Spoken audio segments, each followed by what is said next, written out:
Hi everyone, welcome to this week's Halloween themed take and make. First I just want to mention another program that the library is having on Friday, October 30th. We're having a trunk or treat program in our parking lot. Make sure you sign up for your 15-minute time slot. You can check our website, rvclibrary.org, for more information, or you can always give us a call at 766-6257 extension 6. I hope to see you there. So this week's craft is a pumpkin patch. And this week's craft, I think, has the most supplies of any other craft we've done.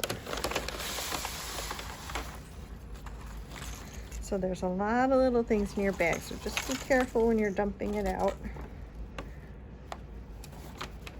And the only thing you're gonna need is glue. And if you need glue, just ask when you pick up your kit and we can give you glue. So this is what the finished product looks like. And these are all your pieces. This is gonna be your patch, your piece of paper. I'm just gonna take all this off of here.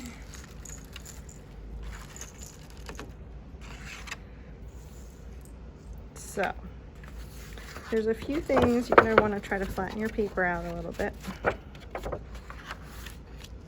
You can always put it under a heavy book if you want. And there's a few things you can do. I would start first by making your pumpkins. As you can see in our sample, some of our pumpkins have eyes and a little stem. Some just have a stem. So you're gonna take your bigger pumpkins and I would glue 2 eyes. Let's get 2 matching eyes. 2 eyes onto them. And after you do that, I would also glue the stem. So you have about, I think, 5 pairs of eyes. So pick the 5 pom-poms that you want to have eyes. Some of your pom-poms are fancy and they have some gold on them.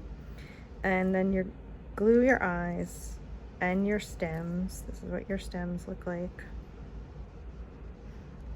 onto your pumpkins. And then you can set them aside and let them dry. You have some very tiny pom-poms. I wouldn't try to glue the eyes on those. Then the next thing you're gonna do is glue your little rose onto your brown paper. If it's a little too long, you can trim it. And you just wanna space them apart a little bit so you have space to glue your pumpkins.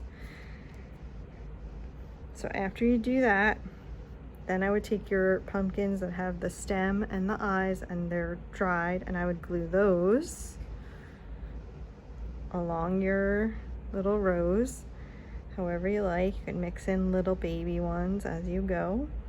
If you think some of your stems are too big for your baby ones, you can trim those down too. And then once all your pumpkins are on there, try to give you a lot of nice pom-poms.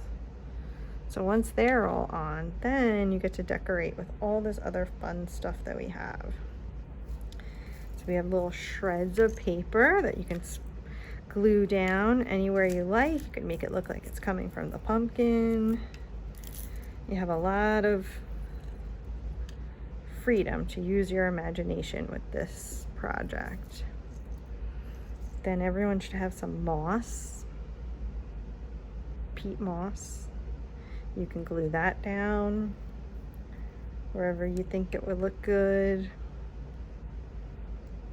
And then the last thing is these little pipe cleaners. They're kind of like the pumpkin vines. So I would try to make them look like they're coming from the pumpkins. We have different sizes. And you can just put a little glue on these parts or put it on the paper and then stick it into the glue. And just have fun using your imagination.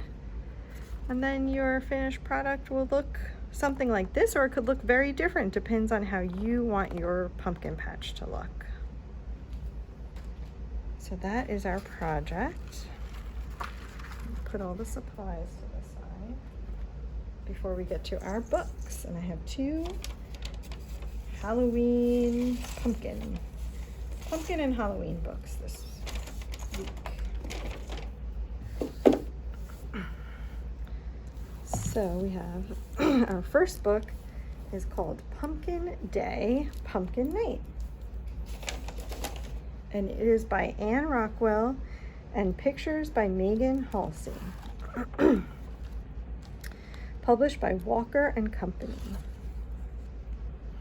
I know it's pumpkin time when leaves turn red, yellow, and orange.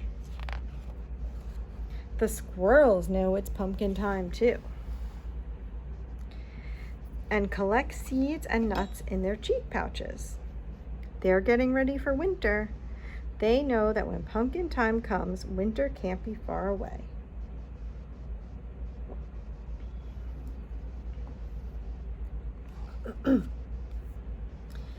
At school, we draw faces on paper pumpkins that we cut out of orange construction paper. We write our names on them. We tape our paper pumpkins to the classroom window so everyone walking past my school will know that pumpkin time is here.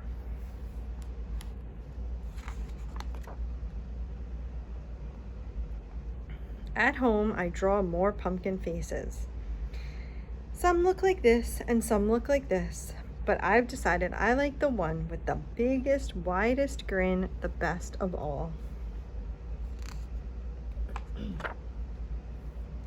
Finally, it's pumpkin day. My mother and I get in the car and drive to the farmer's market. Baskets overflow with ears of Indian corn. There are apples too that smell crisp and tangy sweet, just like fall. The same old scarecrow stuffed with straw lies sprawled exactly where he was last year across the big pile of pumpkins. There he is.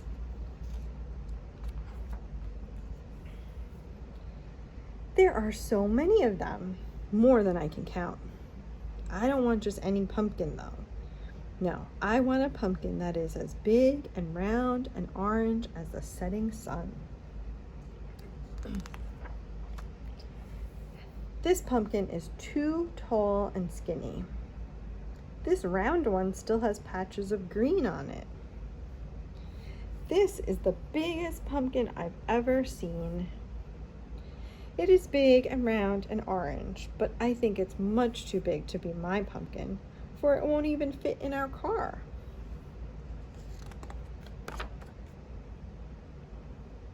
These are the smallest pumpkins I've ever seen.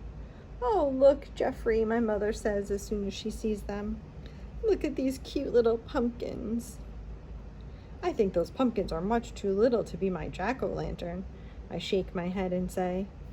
But they're not too little for pumpkin pies, my mother says. The little ones are the sweetest ones of all, and so she buys 10 of them. But I don't want 10 little pumpkins.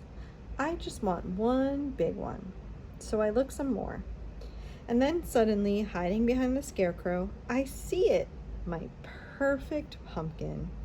It is on the grass, where it had rolled away from all the others. I think it was waiting there just for me. I hold my perfect round orange pumpkin carefully on my lap going home in the car. Beside me in the paper bag are my mother's 10 little pumpkins. I can't wait to get home, I say. Neither can I, she says with a smile. I sit at the kitchen table and carefully draw a face on my pumpkin. I copy the picture with the wide, wide grin. My mother cuts into the top with its sturdy stalk. She makes a circle cap that comes off and fits neatly back on my pumpkin. I scoop slimy seeds from inside the pumpkin. I put them on a pan and sprinkle them with oil and salt. My mother roasts them in the oven along with the 10 little pumpkins for pumpkin pie. The kitchen begins to fill with a nutty, yummy smell, while my mother carves out a face on my pumpkin exactly as I drew it, with the grin exactly as wide as I wanted it. While we wait for the little pumpkins to finish baking, my mother and I put on warm jackets and go outside. I carry my pumpkin to the old cast iron table next to the porch swing and set it down. I put a fat candle inside where the seeds used to be. My mother lights it.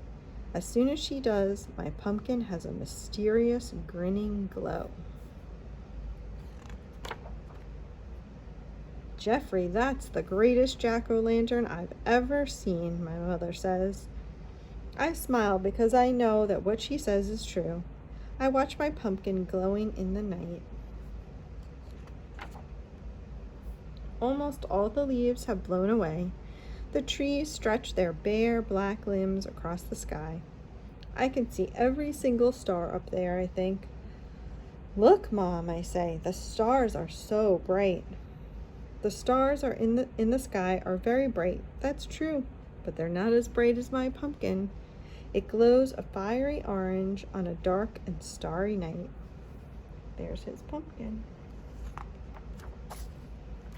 My perfect pumpkin grins at the big round moon, white and bright way up in the sky, while all the little pumpkins turn into pie.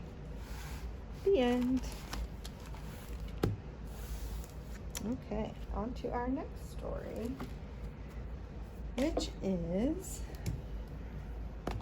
Happy Halloween, Witch's Cat by Harriet Muncaster. Published by HarperCollins.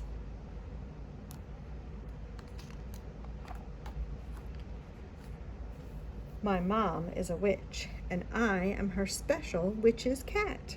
She is a good witch, and together we are just right.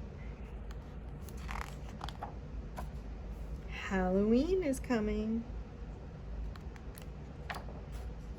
What will I be? A green frog? Too slimy. Maybe a silver skeleton. Too bony. How about a pink ballerina? Too frilly. Or a black vampire? Too toothy. A yellow mummy? Too tangly. An orange pumpkin? Too smiley. I know, a white ghost. Too spooky. Nothing feels right, so we go home for supper. Just before bed, I have the best idea of all. "Mom," I say, "I will be a witch, and you can be my special witch's cat."